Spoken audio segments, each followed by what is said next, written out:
Hey guys, tonight we slip quietly into the deep mists of time before cities, before writing, before you could even say just one drink. Imagine yourself wandering barefoot through a humid forest, somewhere around 10,000 BCE. The air smells of rain, fruit, and something faintly sweet and sour that makes your nose twitch. You look down and see a fallen bunch of berezmushi, buzzing with tiny insects and oddly inviting. You take a hesitant bite, and within minutes, your brain does that warm, fuzzy thing that feels both wrong and kind of wonderful. Congratulations, you've just had the first accidental cocktail in human history. So, before you get comfortable, take a moment to like the video and subscribe, but only if you genuinely enjoy what I do here. Now, dim the lights, maybe turn on a fan for that soft background hum, and let's ease into tonight's journey together. You sit under that Stone Age sky, the fire crackling, stars blinking down like curious eyes. The liquid you sipped from a fermented fruit mash is mild, but you can already feel it change your mood, your body lighter, your worries fewer, your stories funnier. Anthropologists think early humans discovered fermentation entirely by accident. Forgotten fruit, yeast in the air, sunshine doing its slow magic. It wasn't science yet. It was curiosity and luck. Somewhere near what's now China, a clay pot was found with residue of rice, honey, and hawthorn. Fruit dating back to about 7,000 BCE. That's roughly when people started getting wasted on purpose. Historians still argue whether it was for pleasure, ritual, or just a way to make dirty water safe to drink. Probably all three. You picture small groups gathering around fires, laughing louder than usual, making brave declarations that dissolve into hiccups. You can almost hear them discovering karaoke before language existed. The buzz connected them. It was warmth in a cold, confusing world. There's a funny irony. Fermentation likely helped create civilization itself. Some scholars believe humans began farming grains, not for bread, but for beer. Beer before bread, as one theory goes. It's not hard to imagine you waking up groggy in your cave, deciding to plant barley just to make more of that bubbly magic. A primitive hangover cure through agriculture. And that's how something wild began, a relationship between humans and intoxication that would shape art, religion, war, and every awkward wedding toast in history. You can almost hear your ancient self thinking, maybe I'll just have one more cup, unaware that you've just invented the hangover. Archaeologists even found ancient drinking vessels carved from animal horns and gourds, decorated with simple etchings, proof that getting tipsy was already becoming ritual. But what fascinates researchers most is that drinking wasn't just escape, it was community. Alcohol made people talk, share, trust. In a world where saber-toothed tigers lurked, that kind of bonding might have been survival itself. Imagine you're sitting in that circle of flickering lights. Someone, let's call him Gruck, starts humming. Another taps a stick on a log, and suddenly there's music, maybe laughter, maybe love, and all because of a fermented fruit that fell from a tree. Of course, not every first drink story ended well. Some early humans might have found the wrong fruit fermented too far, laced with toxins, and spent the next day regretting evolution. Historians still argue whether those near-fatal experiments made our species more cautious, or just more creative about what counts as edible. But here's the funny part. Getting drunk wasn't about forgetting. It was about connecting to each other, to nature, to gods they hadn't even named yet. You can imagine them thinking the world itself was alive, that the bubbling in their wooden cup was the earth breathing joy into them. Even today, scientists studying ancient residues find traces of intentional brewing, meaning this wasn't random luck anymore. By 9,000 years ago, humanity had figured out the recipe. Yeast, water, patience, mix, wait, feel funny. The oldest recipe in the world, and arguably the most repeated. And when you think about it, isn't it oddly comforting? Even in the chaos of survival, humans still found time to relax, laugh, and get a little dizzy under the stars. So you lean back now, in your imagination, feeling that same gentle buzz your ancestors did. The fire crackles. Someone tells a story about a giant fish that stole his spear, and you can't stop smiling. History didn't start with kings or wars. It started with people trying to make life just a little more bearable, maybe a little more fun. Tomorrow would come with hunger, danger, and cold winds. But tonight you sleep easy, warmed by the world's first happy accident. You wake up to the first rays of dawn creeping through a thatched hut somewhere near the banks of the Tigris River. The air smells of mud, barley, and smoke. Outside, the village stirs, the rhythmic clatter of clay pots, the soft hum of voices, the lowing of cattle in the distance. And right there, on a reed mat beside you, sits a large, bubbling jarret's surface fizzing gently, like it's keeping some delicious secret. You lean over and take a sip. Warm, grainy, sweet. It's not exactly beer the way you know it, but it's close enough. Welcome to ancient Mesopotamia, around 5000 BCE, where humanity learns to brew on purpose. By now, your ancestors have figured out that grains can do more than feed a family, they can entertain one. The Sumerians, clever folk that they were, discovered that barley left in water naturally fermented. It didn't just taste good, it made people happier, braver, and occasionally poetic. Or so their clay tablets suggest. Historians still argue whether Sumerians invented beer before bread, but evidence leans heavily toward the buzz. In fact, the world's oldest known recipe isn't for food, it's for beer. It's written on a clay tablet praising Ninkasi, the goddess of brewing. Imagine that a whole deity devoted to making people tipsy responsibly. You picture yourself among the Sumerians, sitting on woven mats around a low table, everyone sipping from long straws dipped into a communal jar. No glasses, yet just reed straws, filtering out the grainy bits. Hygiene, questionable. Spirit, unstoppable. You take a long draw through the straw, and for a moment you feel ancient and content. The people here don't call it getting drunk, they call it joy-bringing. And in a world where life expectancy hovers around 30, joy is a pretty big deal. Beer wasn't just a treat, it was nutrition, hydration, and religion all mixed together. Children drank it, priests drank it, builders drank it, even scribes wrote poems about it. You can almost hear one chanting softly, "You are the one who pours out the filtered beer, Ninkasi. You are the one who waters the earth with joy." The world's first commercial jingle. As you wander through the marketplace, you see clay jars filled with beer being traded like treasure.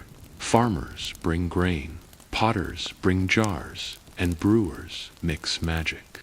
Archaeologists believe beer became part of workers' daily pail, like a prehistoric paycheck in liquid form.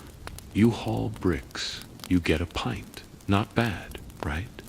It's around this time that civilization starts to take off.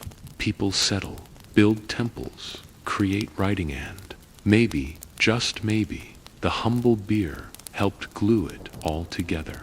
There's a certain poetic logic to it. Cities rising on the promise of a good buzz. You glance up at a ziggurat shimmering in the heat. The priests say the gods love offerings of beer. So you pour some on the ground, a little sacrifice for divine favor. In a sense, your hangover has become holy. There's a quirky tidbit scholars love. The Sumerian word for intoxication also means divine presence. Getting tipsy wasn't shameful, it was spiritual. To drink was to touch the gods. But of course, some people took that theology a little too literally. You see one man stumbling out of a tavern, trying to philosophize with a goat. You can't help but laugh. And here, as a thing historians still debate, was this civilization's first social lubricant or its first social problem? Some tablets scold people for losing control, warning that he who drinks too much forgets his God. Ah, the timeless human cycle. Invent fun, overdo it, invent regret. Still, you can't deny the sense of community here. Beer isn't just about escape, it's about togetherness. You share it at feasts, funerals, weddings, and work breaks. It turns strangers into friends, and ordinary nights into stories worth retelling. As the sun sets, you join the brewers near the river. The air hums with the scent of malt and yeast. They stir their mash with wooden paddles, talking quietly about rain, crops, and dreams. You realize something. They're not just brewing beer, they're brewing culture. Somewhere across the world, in what will one day be China, others are doing the same with rice wine. Humanity, it seems, discovered intoxication like a contagious idea, different ingredients. Same result, laughter, courage, connection. And tonight, as you sip that ancient drink, you feel the same human heartbeat that's pulsed through every celebration since. The desire to pause the world, to feel a little freer, and to say, this moment matters. You finish your cup and set it down gently. The stars shimmer above Mesopotamia, reflected in the ripples of your drink. Civilization, it turns out, might have been built on buzzed inspiration, and you're sitting right at its first happy hour. The air smells of honey and yeast, thick and warm, as you drift from the dusty plains of Mesopotamia to the shimmering banks of the Nile. Welcome to ancient Egypt, where even the gods seem slightly tipsy. You're standing in a brewery the size of a temple, and the workers around you are not peasants, they're priests in linen robes, stirring massive clay vats of bubbling beer. In Egypt, alcohol isn't a hobby, it's sacred technology. You run your fingers along the rim of a vat. It's rough, sun-dried clay, painted with faint hieroglyphs, names of gods, and instructions for brewing. This isn't guesswork anymore. This is chemistry with a purpose. Egyptian beer, or henket, was made from baked loaves of barley bread, crumbled into water, left to ferment, and strained through woven baskets. It was thick, sweet, and nutritious enough to feed a pyramid builder through a 12-hour shift under the desert sun. You take a sip and instantly understand why the workers smiled through back-breaking labor. Archaeologists found ration lists that show every laborer got daily beer rations, sometimes as much as 4 liters a day. That's not a drink, that's a lifestyle. And it wasn't just for the living. Tomb paintings show servants carrying jars of beer to the afterlife. The dead, apparently, also deserved a good buzz. But don't think it was all fun and games. Egypt's relationship with alcohol had layers. Beer was for the people, wine was for the elite. In Thebes, nobles sip imported red wine from Syria, reclining on cushions, while farmers down the river gulp beer from clay cups. Class division existed even in intoxication. You wander through a noble's house. Musicians pluck harps, dancers twirl, and a servant refills your cup with wine that smells of figs and sunlight. It's so smooth, it almost feels dangerous. Someone toasts to Hathorth, the mistress of drunkenness. Yes, that's a real title. The goddess Hathor, symbol of love and joy, was also believed to control intoxication. In one famous myth, she nearly destroys humanity in a divine rage. But the god Ra saves the world by tricking her into drinking vats of beer dyed red to look like blood. She passes out peacefully instead of committing apocalypse. Humanity saved by alcohol. Again, historians still argue whether that myth was moral warning or just ancient dark humor. But one thing is clear. Egypt saw intoxication as a divine force, one that could both bless and destroy. As you walk through the bustling streets of Thebes, you notice something modern in their attitude. Moderation wasn't exactly their strong suit.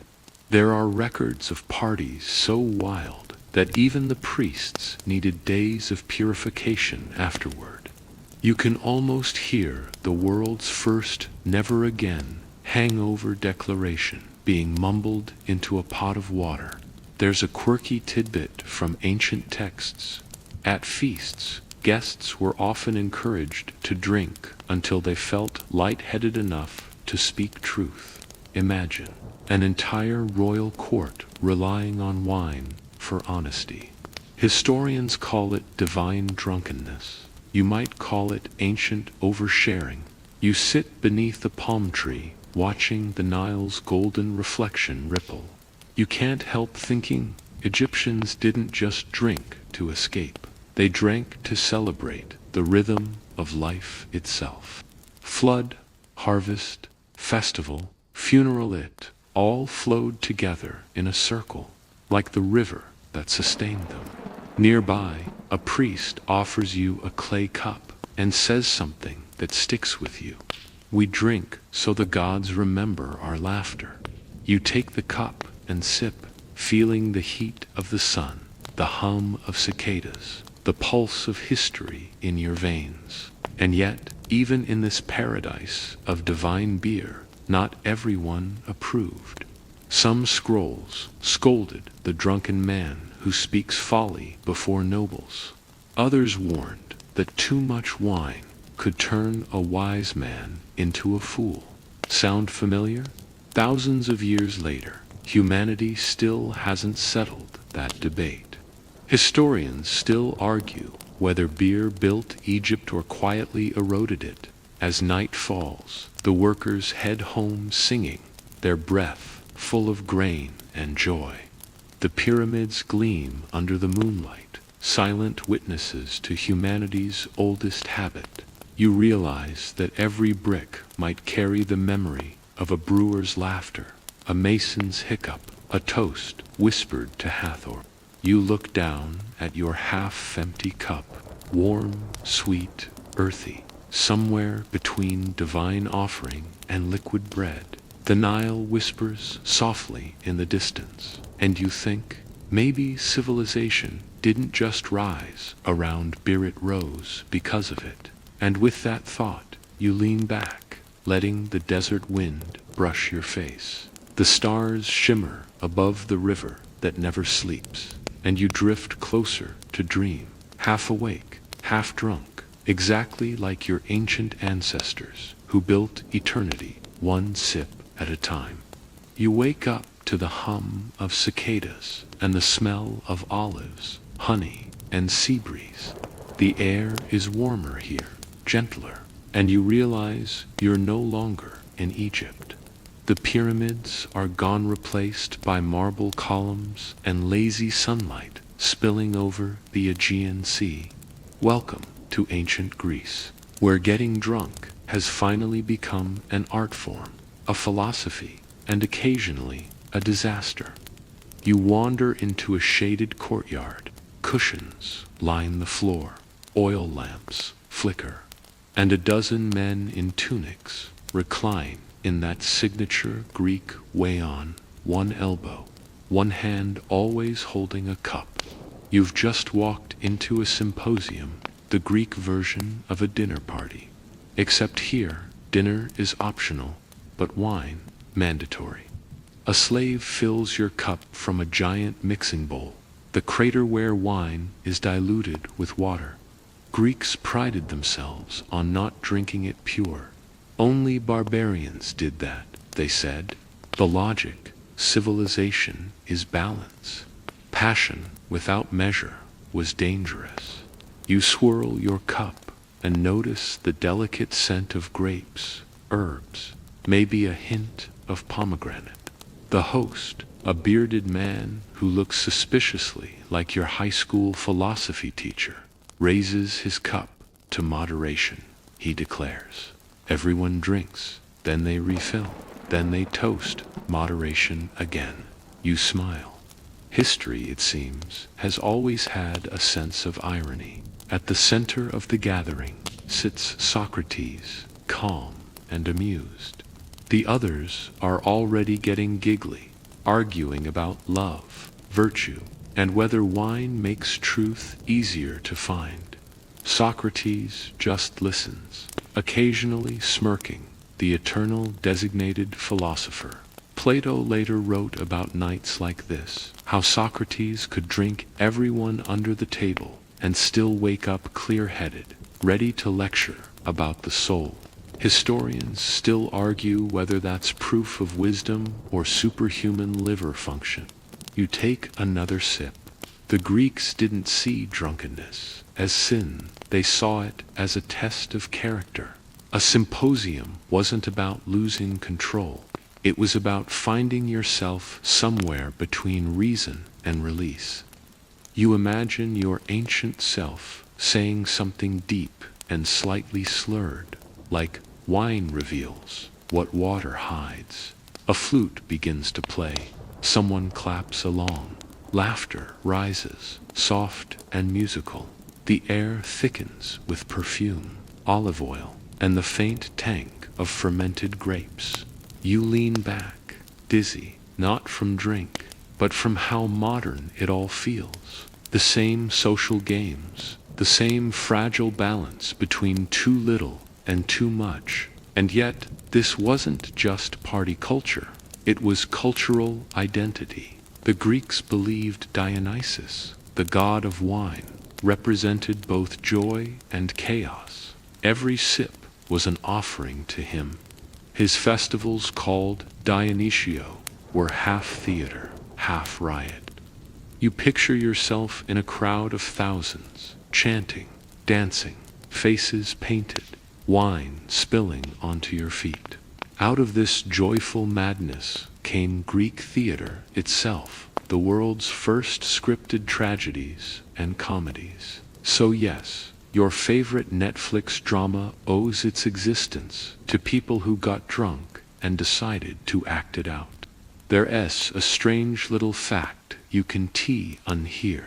Some ancient amphory wine jars carried warnings like drink in moderation or sleep in the gutter. Apparently, peer pressure and hangovers go way back. You close your eyes and listen. Somewhere, a man quotes Homer, probably loudly and incorrectly.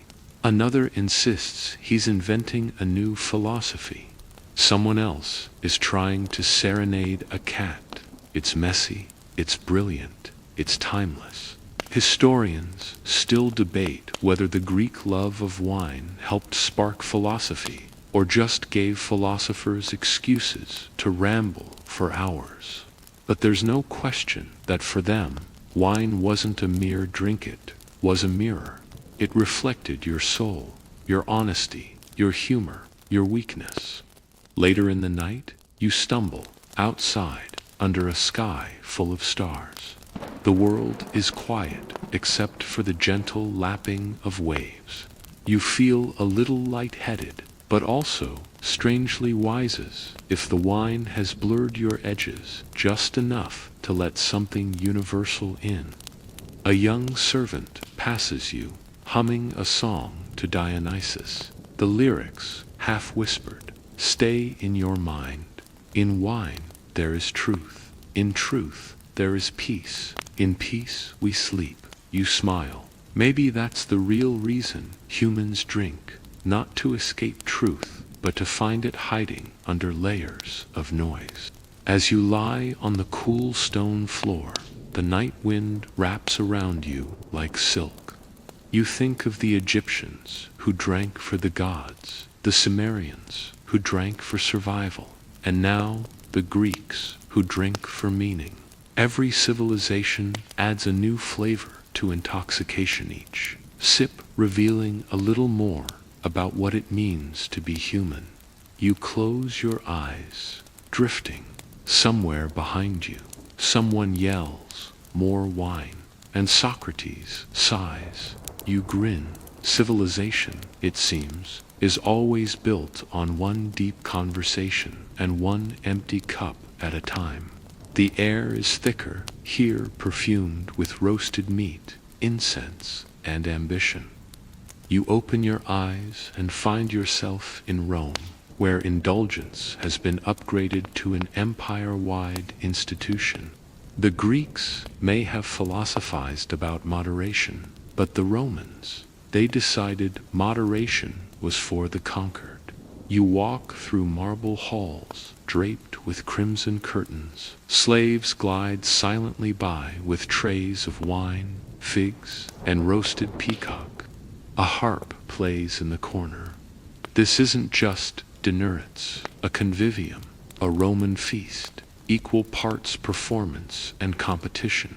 Everyone's reclining on couches, gossiping about politics, poetry, and who wore too much gold to the Senate this week. You take a cup of deep red wine, mixed, bold, and shockingly strong. The host raises his goblet to Bacchus. He shouts. Everyone echoes it, and suddenly the room feels alive. Bacchus, Rome's version of Dionysus, isn't a quiet god. He's the god of madness and ecstasy, of losing control in the name of freedom. And tonight, you're in his temple. The first sip burns a little. The second makes you grin. The Romans drank for the same reasons we still do, to celebrate, to forget, to belong. But they added their signature twist-X as an art form. Historians still argue whether Rome's famous Bacchanalia festivals were truly wild orgies or just exaggerated moral panic. What we do know is that they scared the Senate enough to ban them for being too disruptive to public order. Imagine that government officials outlawing fun because it was too effective. You wander through the villa's garden. Torches flicker, laughter echoes through marble halls, and fountains gush like miniature rivers of silver. Slaves refill your cup before you even notice it's empty. You realize there's a system here. Drinking isn't random. It's ritualized chaos. Every guest is ranked by status, every toast by importance. The host's goal is to keep the party balanced, drunk enough to be entertaining, not so drunk that senators start sword fighting over dessert. Someone offers you a delicacy, a roasted dormouse stuffed with nuts and honey. You hesitate, they insist. You bite, it's weirdly good. The wine suddenly feels smoother, the lamps brighter, the jokes funnier. Someone recites bad poetry about love. Someone else quotes Virgil. A philosopher declares, a drunk man tells the truth, and immediately spills his cup. There's a curious detail you can ignore. The Romans built vomitoria into their feast. House not what you think, though they weren't literal vomit rooms. Well, not always. The word actually meant exit passages from amphitheaters, though some rich Romans allegedly did build private side rooms for, let's say, gastric resets between courses. Humanity's commitment to indulgence, it seems, has always been inventive. But beneath all this luxury lies something deeper, yearning for control in a world constantly at war. The empire stretched from Britain to Egypt. Chaos was everywhere. Maybe drinking was how Romans reminded themselves they were still human beneath the armor and marble. You picture soldiers in distant forts, passing a shared skin of sour wine by the fire. Not nobles, not senators, just men, lonely and cold, toasting home under unfamiliar stars. The same wine that fueled the Senate's feasts also comforted the weary. It was democracy in its strangest liquid form. And then, of course, came the decline. Late Roman writers complained that the people drink as if the world were ending. Maybe it was. Drunken excess became a symbol of decay, of empires rotting from within. Even the great philosopher Seneca sighed that Rome had turned pleasure into duty. You sip from your cup and taste that irony, sweet and sour at once. The empire that conquered the world couldn't conquer its own appetite. Historians still debate whether alcohol hastened its fall or merely accompanied it, a faithful witness to human weakness wrapped in gold.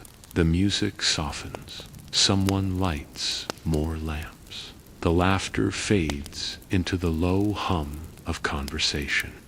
You lie back on your couch, watching shadows dance on painted walls. The city outside glows, its thousand fires flickering like stars. Somewhere in the distance, a drunk poet shouts, "Rome is eternal." You almost believe him, but deep down, you know what he doesn't. The hangover always comes. Still, as you close your eyes, you can't help admiring it, all the grandeur, the joy, the sheer audacity of a civilization that decided pleasure was a right, not a privilege. You rest your cup on the marble floor. The room spins softly, pleasantly. Someone's still laughing in the corner. Someone singing off-key. And you smile, because, for all their flaws, the Romans got one thing absolutely right. Life, like wine, is meant to be savored, not hoarded. The horizon glows faintly, brushing the frost-covered fields with pale gold, and you step outside, blinking into the sharp chill. Welcome to the Viking world, where mornings don't wait for anyone, and neither does the desire to drink. The snow crunches under your boots as you approach a longhouse, the smell of burning wood and smoked fish mixing with the sharp tang of mead. Inside, the hall is alive. A fire roars in the hearth, casting shadows that dance across wooden beams carved with serpents and dragons. Men and women, young and old, sit on benches around a massive table. Wooden horns filled with honey mead gleam in their hands. You reach for one, the thick liquid sliding smoothly down your throat, sweet, warm, and a little dangerous. You feel the buzz creep in almost immediately. The Vikings didn't sip daintily. Drinking was an event, a ritual, a celebration, a declaration. Warriors toasted to Odin, Thor, and Freya, invoking strength, courage, and sometimes mischief. Historians still argue whether the mead was primarily for festivity or medicinal purposes. But one thing is clear, it fueled both legend and lunacy. You notice a young warrior, barely 20, slamming his horn down and singing a wild, nonsensical song. The older men laugh, clapping their massive hands on the table. Another tries to top him, and soon the hall echoes with drunken poetry, laughter, and the occasional crash of a fallen horn. You can't help but grin. This is chaos wrapped in warmth. There's a quirky tidbit. Vikings often drank standing up, believing it demonstrated vigor and respect for the gods. Sit too long, and you were suspected of weakness. And yes, it sometimes led to minor injuries and, occasionally, the world's first recorded tavern brawls. Outside, the fjord sparkles under the rising sun. A long ship rests on the water, sails furled. You imagine the same mead-fueling rowers through icy waves, keeping morale high, voices booming over wind and spray. In a culture obsessed with honor, fame, and battle, alcohol was a tool, a lubricant for both courage and camaraderie. In one corner of the hall, an elder whispers a warning about too much indulgence, citing tales of fallen warriors who overestimated their strength. But mostly, the evening's chaos is a celebration of life, fleeting and fierce, against a harsh world. You take another sip, feeling the heat spread. The Vikings might have lived hard and died young, but in these moments laughter song, shared horn humanity shines brightly, defiantly. Mead isn't just a drink here. It's a ritual of resilience, a reminder that joy can exist even on the edge of the world. Later, when the fire dies down and the guests stagger to their beds of straw and furs, you linger for a moment, gazing at the icy fjord. Somewhere beneath the waves and snow, you can sense the same pulse that has driven humans to drink for millennia. Warmth, courage, celebration, survival. The morning sun glints off your horn as you take one last gulp. Yes, the Vikings knew how to live, and yes, their hangovers were probably epic. But for now, the buzz is yours, the fire is yours, and the world wild, cold, beautiful is alive around you.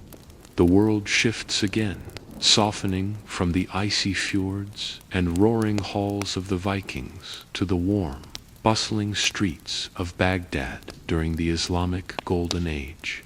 You walk along narrow alleys, past libraries with towering shelves, scholars debating under fountains, and the aroma of spices swirling in the air. But here's the twist. The intoxicating sweetness of wine fades.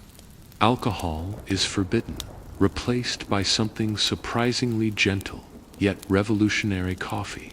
You slip into a small cafe, the first of its kind, where people sit on low cushions, sipping bitter black liquid from tiny cups. The steam curls upward, carrying with it a quiet magic, alertness, conversation, and a subtle thrill. Coffee doesn't make you sloppy.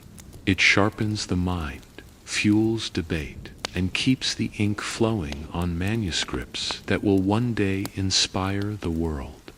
Historians still argue whether the rise of coffee houses stifled alcohol culture or simply reshaped it. But either way, society hums with a new kind of buzz. The cafe is filled with quiet energy. Scholars recite poetry, debate mathematics, and discuss medicine all under the gentle pull of caffeine. You take a sip, grimacing at the bitterness, then smiling as your brain flickers awake. Unlike the mead, wine, or beer of the past, this drink doesn't cloud judgment, it illuminates it. There's a quirky detail. Early coffee houses were sometimes called schools of the wise. Imagine being a teenager today, told to skip parties for the school of the wise, and that school smells like dark, smoky beans. Somehow it works. People here argue, laugh, and plan empires over coffee, not cocktails. The energy is contagious, subtle, civilized, but undeniably intoxicating in its own way. You watch a poet scribble on a parchment, hand moving fast, fueled by cup after cup. A mathematician debates algebra, gesturing with his empty mug. Everywhere, minds are alive, networks of thought buzzing louder than any tavern could hope to match. This is a high unlike any before it, a clean, cognitive kind of euphoria. Yet, not everyone welcomes this sober revolution. Some religious scholars warn against even the smallest indulgence, fearing distraction or moral decay. Others embrace it as a tool to elevate society. The debate mirrors centuries of drunken arguments from Egypt to Rome. Pleasure, moderation, and utility are eternally intertwined. You sip again, feeling alert, thoughtful, even slightly superior. Somewhere in the corner, an old man chuckles at your wide-eyed fascination. Patience, he says. Coffee shows the world, but only if you look carefully. And you realize humanity hasn't abandoned intoxication, it's just evolved. The gods may no longer be poured into clay cups, but the need for altered states, for joy, for connection, persists. Now it's brewed, measured, and shared in quiet, smoke-filled rooms. You step outside into Baghdad's golden light, inhaling the scent of jasmine and spices. The city is alive, buzzing in a civilized, caffeine-fueled heartbeat.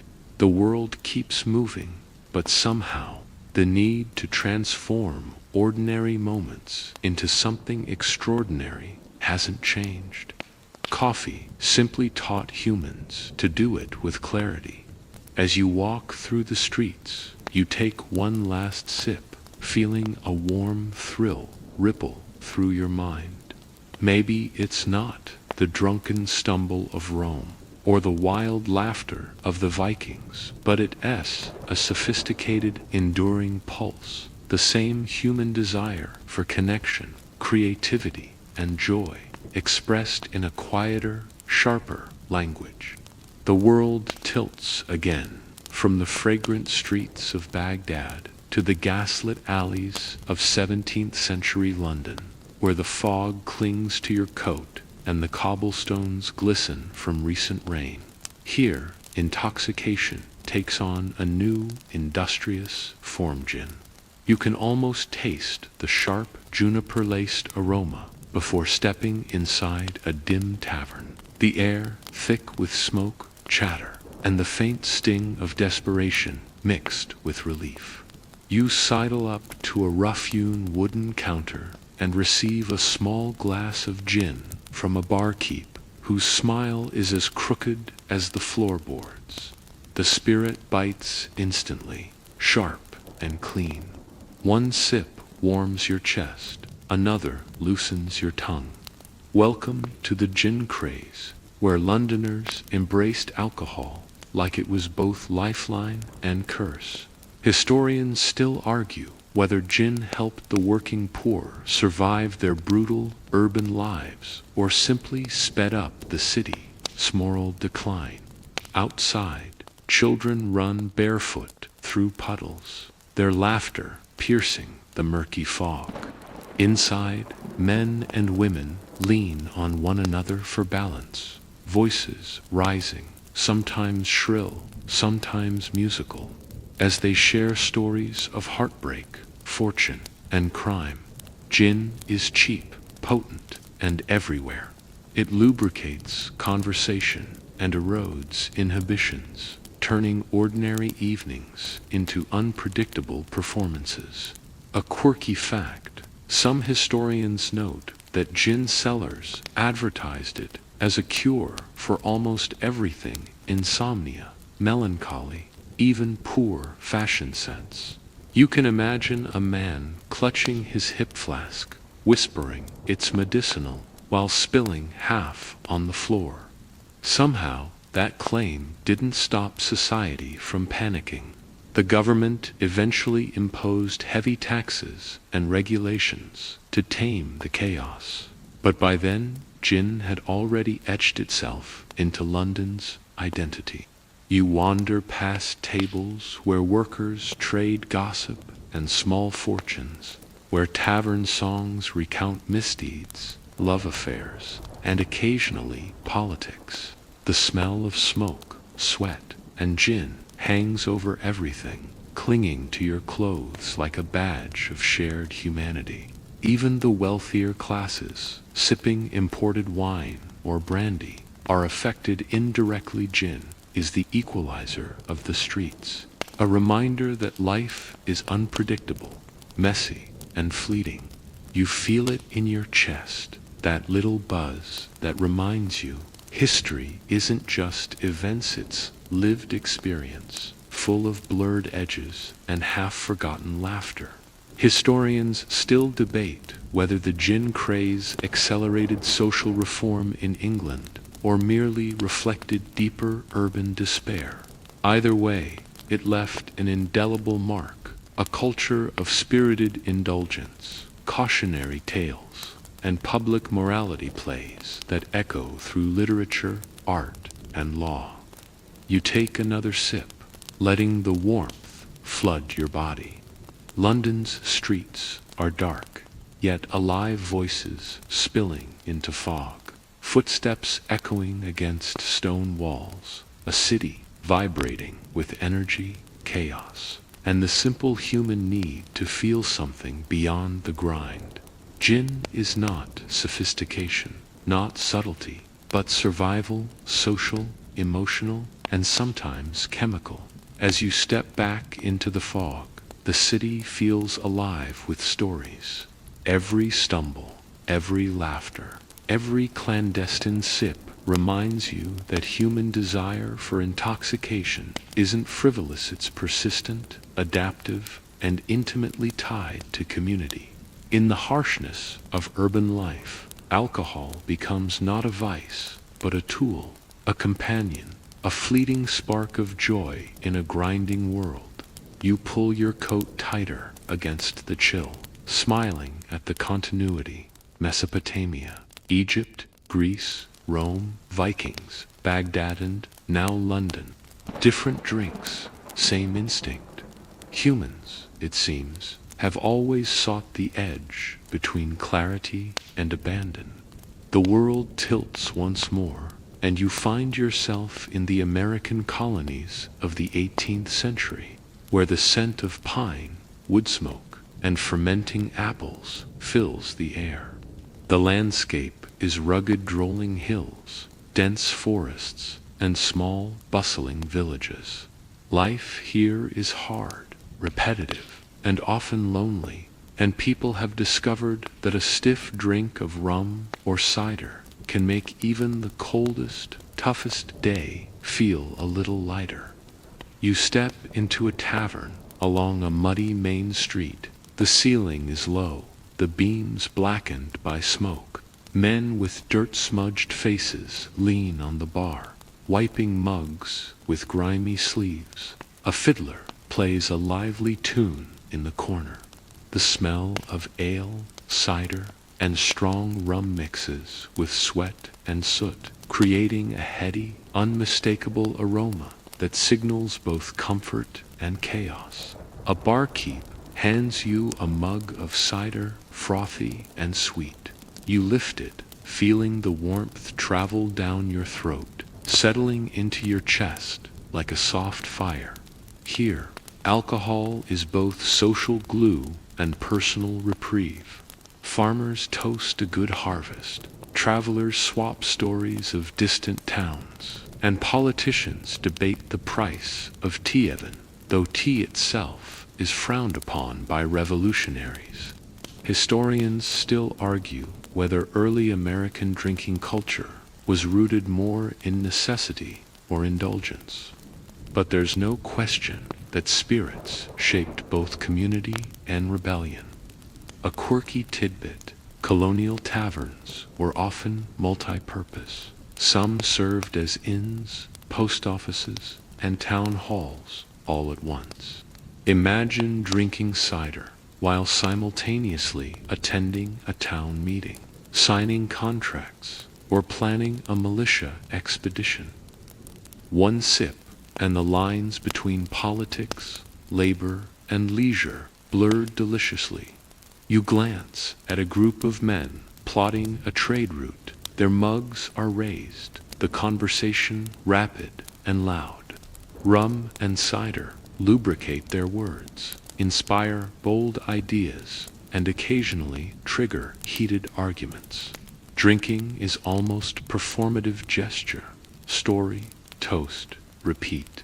It's an art form in motion. Outside, you see a farmer staggering down the street, a keg of cider in one hand, a musket in the other. He's laughing, half arguing with himself, and you realize something universal. Alcohol has always made people louder, braver, and occasionally ridiculous. It connects humans across time and space, turning ordinary moments into memorable stories. In the colonies, alcohol also became a political tool. Rum was traded, taxed, and smuggled. Taverns became hubs for revolutionary discourse.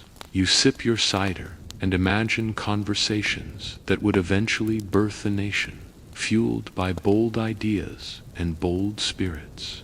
Alcohol isn't just recreation, here it's strategy, resistance, and identity. Historians still debate whether these drinks emboldened revolutionaries more than pamphlets, muskets, or ideology.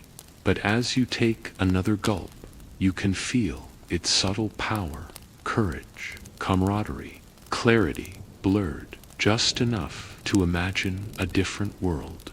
The tavern buzz continues around you.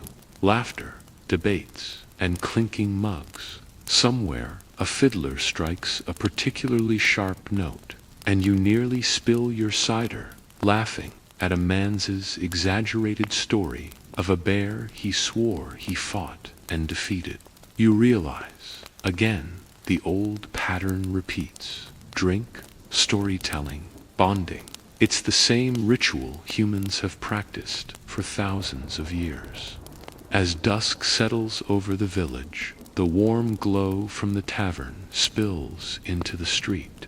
You step outside, letting the cool air hit your flushed cheeks.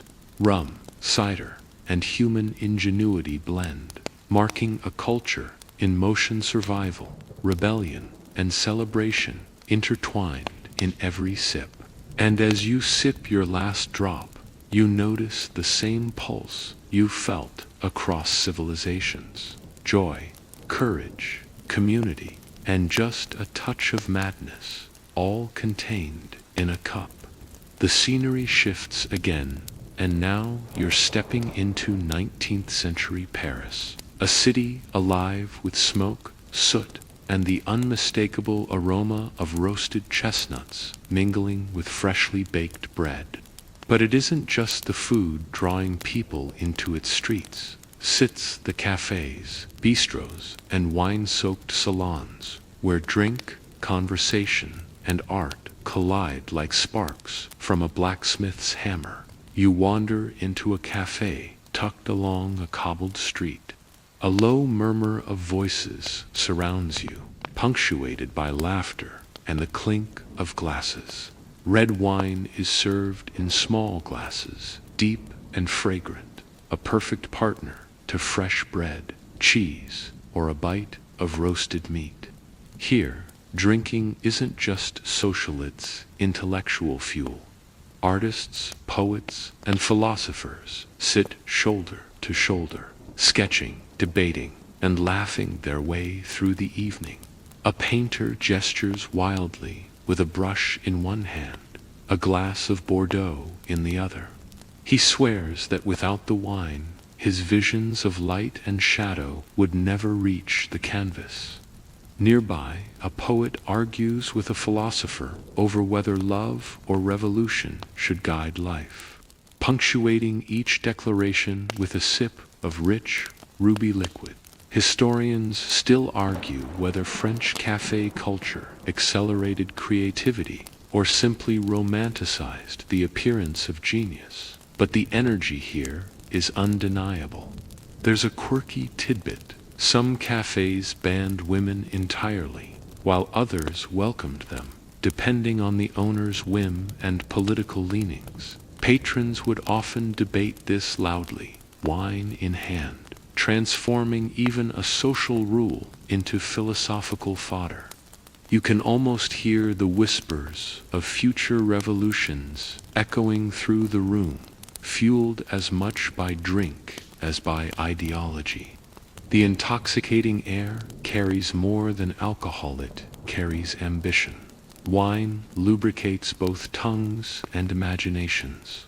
Stories are told, manuscripts drafted, and ideas traded as currency, all under the soft glow of oil lamps. You notice that even a single glass seems to sharpen some edges and blur others, creating that delicate balance between clarity and abandon that humans have chased for millennia. You step outside for a moment, the street alive with carriage wheels, horse hooves, and the hum of countless conversations. Paris seems to breathe in sync with the cafes, the pulse of the city, fueled by its people and the liquid courage in their hands. The same wine that inspires laughter may just as easily provoke arguments, duels, or impassioned poetry recitals. Historians still debate whether the cafes of Paris created a new kind of public intellectual culture or simply provided a convenient stage for ego and excess. Regardless, the influence is clear. These establishments became incubators of modern thought, democracy, and creativity, all in a glass of fermented grapes. You take another sip of wine and lean back, watching a street performer juggle apples while keeping one hand on his cup. The city vibrates with energy and possibility. Drink, debate, create, repeat. Paris teaches you that intoxication doesn't always dull the mind. Sometimes it sharpens it, even if just enough to see new horizons.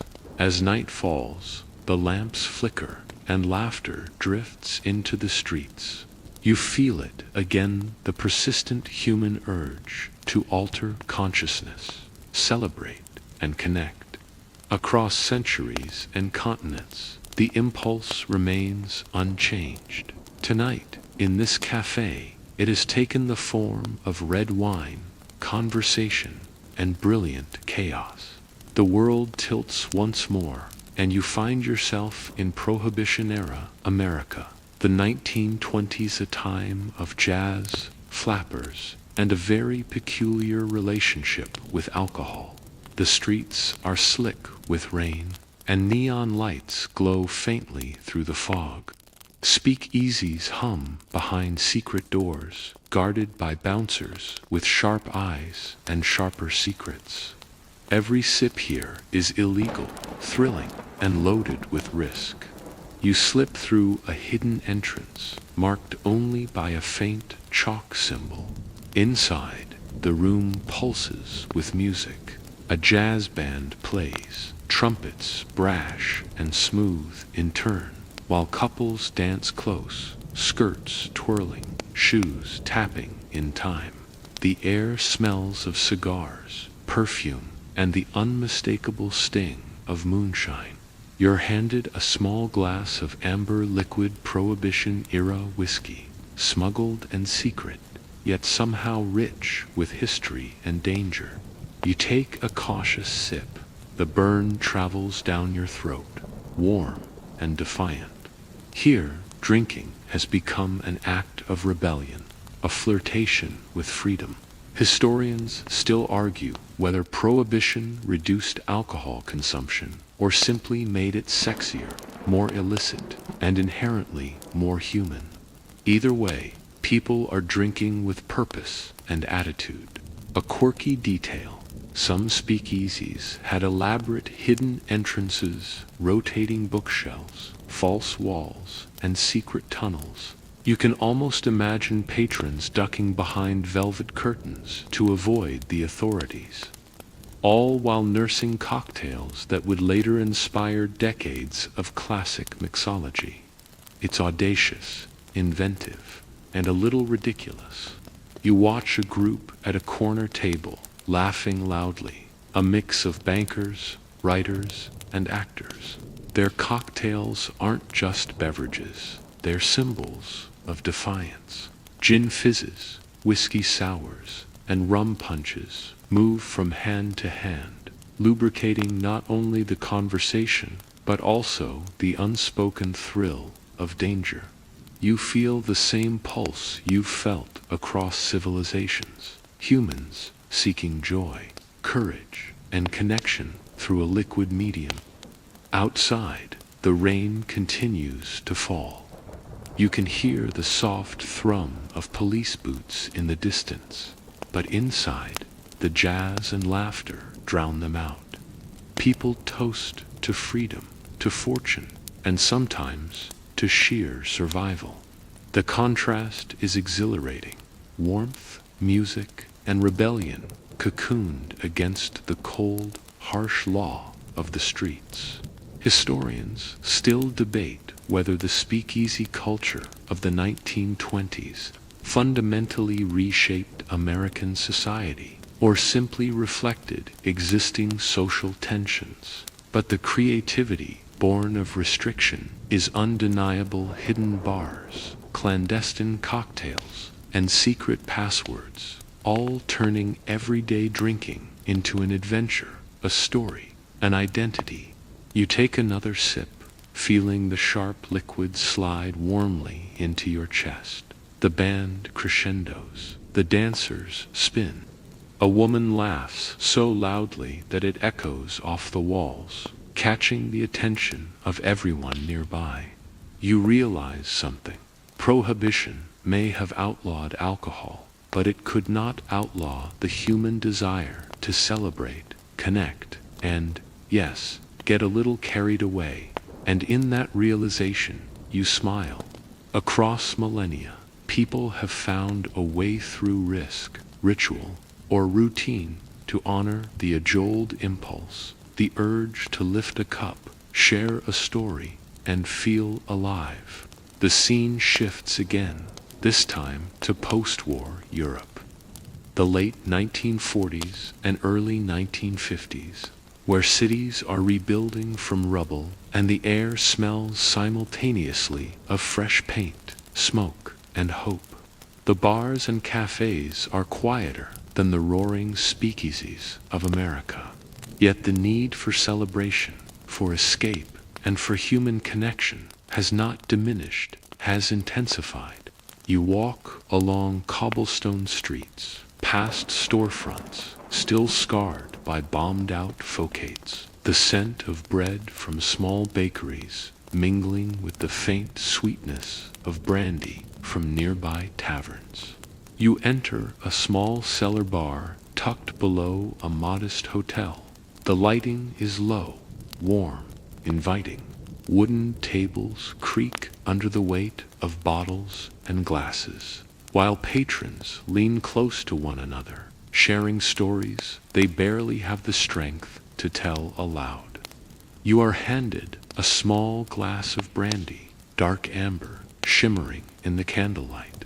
The aroma is rich, heavy, with hints of oak and smoke. One sip warms your chest, spreading through you like a slow sunrise, softening the edges of both fear and fatigue. Drinking here is both ritual and remedy. People toast to survival, to new beginnings, to memories of those they've lost, and to the fragile optimism of the future. Historians still debate whether the widespread post-war alcohol consumption was primarily a coping mechanism for trauma or an earnest effort to reclaim joy in shattered societies. Either way, it is clear that humans have always sought solace in celebration through shared spirits. There's a quirky, almost charming detail in many European taverns. Patrons would carry their own glasses or mugs from bar to bar, creating informal drink circuits where stories, gossip, and laughter flowed as freely as the alcohol itself. You imagine the clink of glass against wood echoing through narrow alleys, each step carrying whispers of resilience and subtle rebellion. You take another sip and listen. A man tells a story of rebuilding his bakery from scratch, his hands gesturing so vividly you can almost see the flour flying. A woman recounts a journey from a displaced persons camp, ending in the warmth of this cellar. A child peeks around the corner, drawn by laughter, while an old man hums a tune from decades past. Here, every sip is entwined with history, survival, and hope. The barkeeper, a cheerful man with a rough hand and gentle eyes, leans over. Brandy heals what words cannot, he says, and for a moment, you believe him. Indeed, across every civilization you've visited, drink has always served as both set and stimulant, a reminder that humans, even in their darkest hours, seek ritual, connection, and fleeting joy. Outside, the streets glimmer with wet cobblestones, reflecting lamplight, and the occasional star breaking through lingering clouds. You hear distant laughter from other bars, the faint strains of a violin, footsteps on the pavement. Life is stirring again, slow but persistent. You realize that alcohol, in all its forms, wine, mead, gin, rum, whiskey, coffee, brandy, has been humanity's constant companion, guiding conversations, fueling courage, inspiring art, and marking both celebration and sorrow. A quirky detail emerges. Some patrons here engage in midnight toasts for no particular reason, raising glasses just because they can, because they survived the day, because tomorrow is uncertain. You smile, knowing that this spontaneous celebration is nothing new. From Sumerian beer halls to Roman feasts, Viking mead halls to Parisian cafes, humans have always found reason enough to drink, not only to alter consciousness, but to assert life itself. You lean back, glass in hand, feeling the warmth of both liquid and human presence. Across the table, an elderly man recounts a war story in half-whispered, half-laughed tones. Somewhere else, a young couple quietly shares their first kiss, fingers wrapped around tiny brandy glasses. Laughter, whispers, sighs, clinks of glass each, a thread in a vast tapestry of human experience. Historians still debate whether post-war European drinking accelerated cultural revival or merely disguised deeper societal wounds. Yet, as you observe the room, you understand alcohol here is not merely indulgences, survival, communion, artistry, memory, and rebellion all at once. A small child darts between tables, trying to grab a sugar cube dropped into someone's glass for an aftertaste of sweetness. You laugh softly. Even innocence is woven into the ritual. Someone raises a toast to life in all its messy glory, and every person echoes it, some softly, some exuberantly. It is a shared acknowledgement. Life is fragile, unpredictable, yet intoxicatingly beautiful. You sip again, feeling the warmth spread into your shoulders, softening tension, connecting past to present. In the firelight, you imagine shadows of old taverns in London, cafes in Paris, longhouses in Scandinavia, and the taverns of the American colonies everywhere. The same human pattern emerges: gather, drink, speak, laugh, survive. Even as the night wears on, stories grow taller, laughter louder, and the clink of glasses persists, a ritual unchanged over millennia.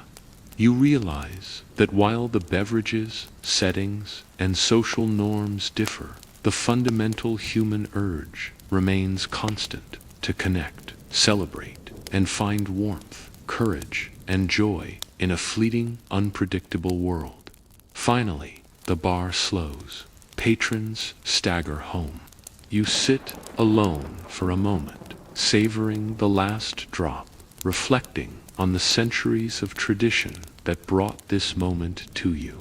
Across continents and eras, from the earliest Sumerian taverns to the smoky cellars of post-war Europe, humanity has sought one thing above all: shared experience, the simple and profound act of being alive, one sip at a time. The world tilts yet again, and now you find yourself in the dizzying whirl of 1970s New York City, a place where neon lights blaze through perpetual smog, subways rumble beneath your feet, and the air smells of exhaust, hot dogs, and sweat. This is a city alive with ambition, creativity, and excess, a place where intoxication has become both a cultural statement and a personal escape. You walk past graffiti-streaked walls, clubs pulsing with funk, disco, and early punk, feeling the hum of energy vibrating through every street corner. Inside a nightclub, the atmosphere is electric. Smoke curls from cigarettes and marijuana alike, mingling with the sharp sweetness of cocktails, Manhattans, martinis, and whiskey sours. Each drink a badge of personality, rebellion, and style. The DJ spins records, the bass thumping in sync with your heartbeat. People move together, yet alone, drinking, laughing, and letting the music dictate rhythm, conversation, and euphoria. Alcohol and substances aren't merely for inebriation, they're woven into the fabric of culture, creativity, and identity. Historians still debate whether this period marked the zenith of expressive freedom or the beginning of widespread social escapism. But you can feel the intensity in every clink of a glass, every swish of a cocktail stir. A quirky, almost amusing detail emerges. Some nightclubs maintained elaborate codes, velvet ropes, secret hand signals, or membership cards to control who entered, turning drinking into a performance as much as a pleasure. You watch a bartender juggling bottles with a flourish, mixing cocktails that sparkle like liquid jewels, each pour accompanied by a sly grin and a whispered warning: drink responsibly or Dan T. You sidle up to the bar, taking a Manhattan, and notice a group of artists sharing sketches, ideas, and occasional drunken arguments about what constitutes real art.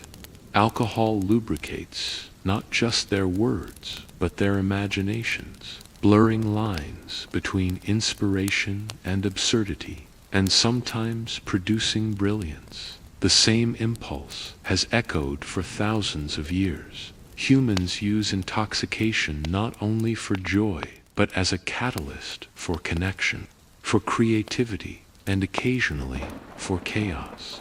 Outside, the city throbs.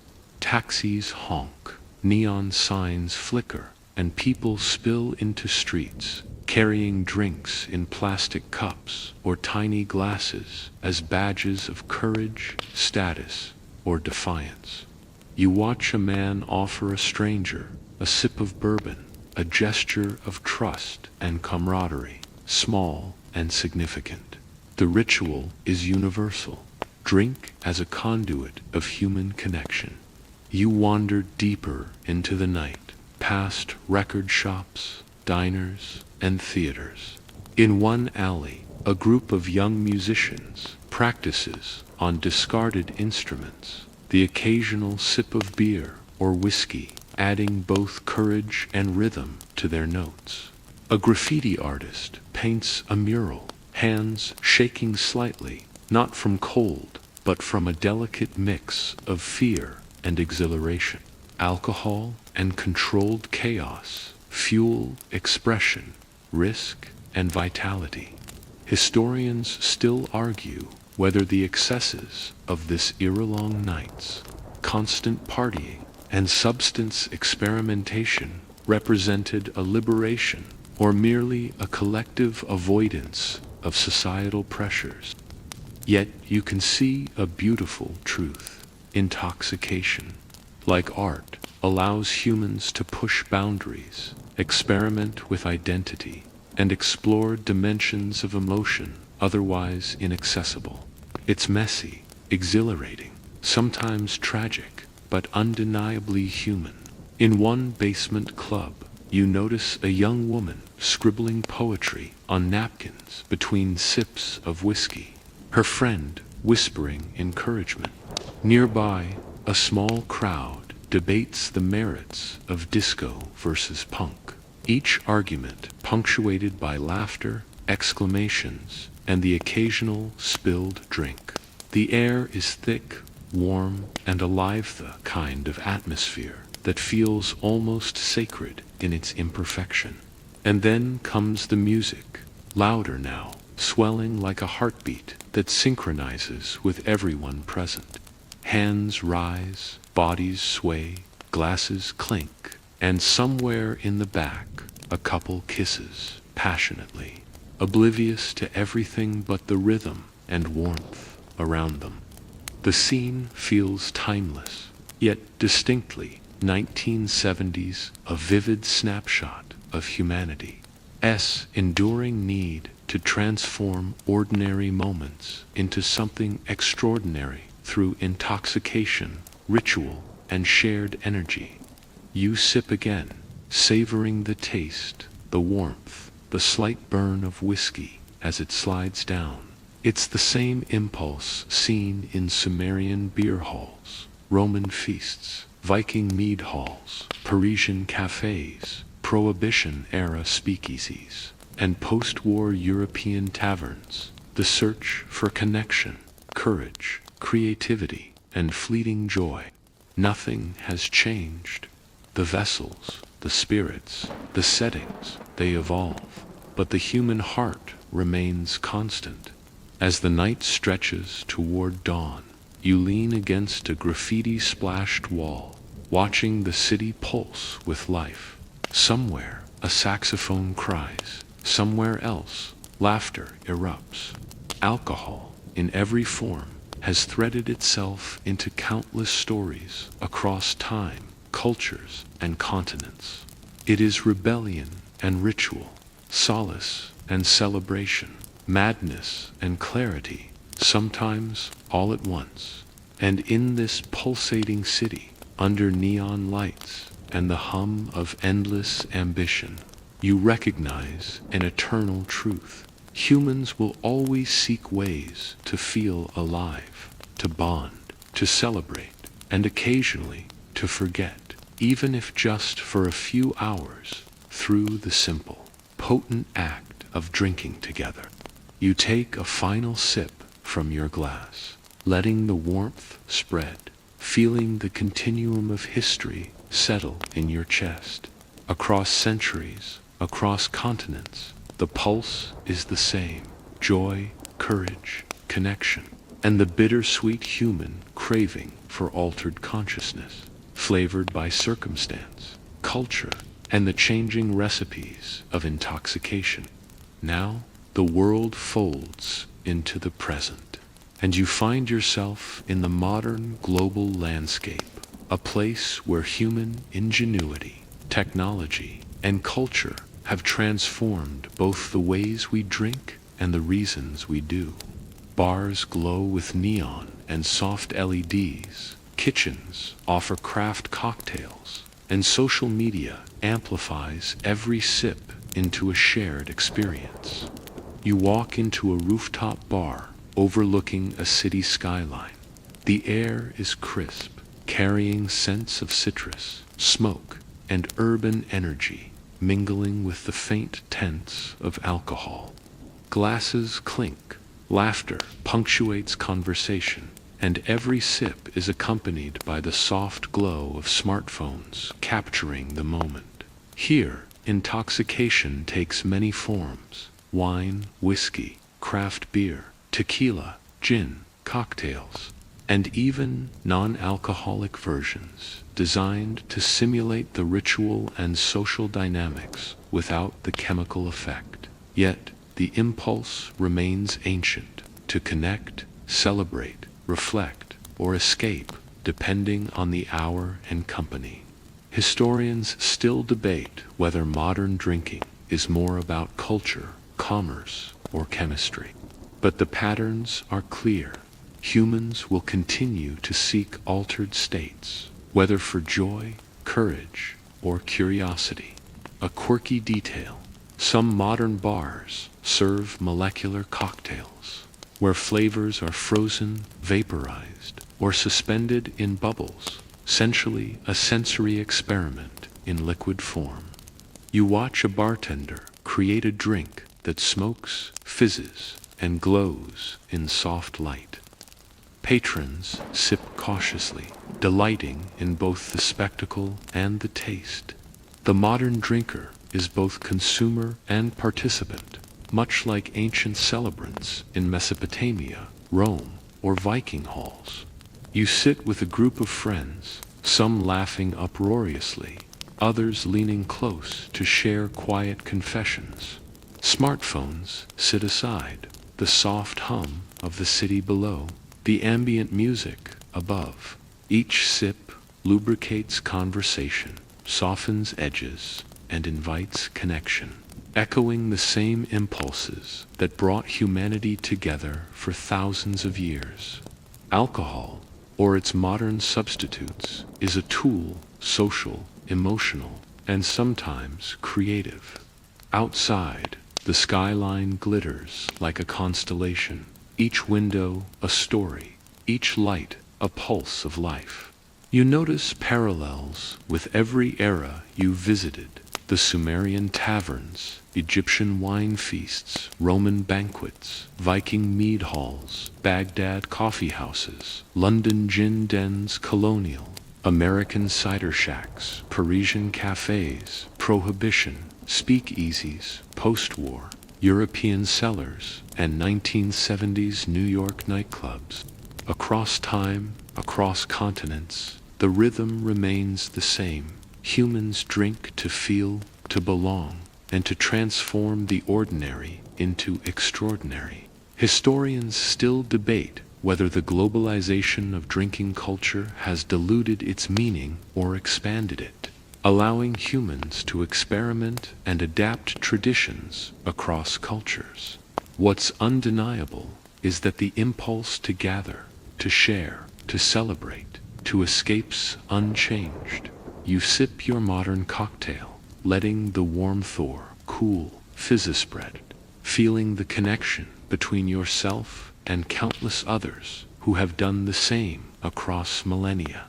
Somewhere in the background, music shifts, You notice people raising glasses for toasts, for celebrations, for quiet reflections.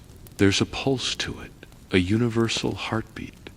You remember the longhouses, taverns, cafes, and bars you've passed through in thought and time. Each sip, each story, each laugh is a link in a chain connecting the human past to the present. You take a deep breath, feeling the warmth settle not just in your chest, but in your mind. Across centuries, intoxication has never been just about the alcohol. It has been about connection, courage, creativity, survival, and joy. The vessels, the recipes, and the contexts may change, but the human impulse remains eternal. You smile, feeling the weight of history, the pulse of shared experience, and the subtle thrill of being alive in this continuum of culture and consciousness. And as the night stretches on, people dance, whisper, laugh, and toast again. You lift your glass one final time, honoring the ancient rhythm, humanity's unending, undiminished desire to alter the moment, celebrate existence, and find each other across the ages, one sip at a time. Now the night is quieting, the cityscape settling into a softer hum. You feel the warmth lingering in your chest, the gentle buzz fading into a comforting embrace. Every corner of history you've visited, the Sumerian beer halls, Roman feasts, Viking mead halls, Baghdad coffee houses, London gin dens, colonial taverns, Parisian cafes, Prohibition-era speakeasies, post-war, European cellars, and modern global bars drifts, past in memory like a slow rolling wave. Each moment, each sip, each clink of glass is a thread in the tapestry of human experience, connecting you to countless others who sought joy, courage, and connection. You may notice your breath slowing, muscles relaxing, mind softening. The world feels gentler now, more alive, yet infinitely calm. The laughter, music, and clinking of glasses echo softly in your memory, no longer urgent, no longer chaotic, but comforting, almost like a lullaby from the past. Imagine each sip, each gathering, as a pulse of life shared, fleeting, and profoundly human. Let your thoughts drift along this timeline, allowing the warmth to settle, letting each story of intoxication, celebration, and ritual fade into gentle awareness. You are part of a long continuum, humans gathering, sharing, laughing, reflecting, and transforming ordinary moments into extraordinary ones. And tonight, you are carried along that same current, enveloped in a quiet understanding that across time, across continents, and across centuries, the human desire to connect and celebrate endures. Now, dim the lights completely. Let your body sink comfortably into the mattress or chair and breathe slowly. Feel the pulse of history, the warmth of human connection, and the gentle drift of consciousness. Let the stories lull you deeper into dreams where centuries intertwine. Laughter resonates, and the simple joy of being alive fills every corner of your mind. Sleep well, carry the warmth, and remember, every sip, every shared moment, every laugh is a thread in the timeless human story. Sweet dreams.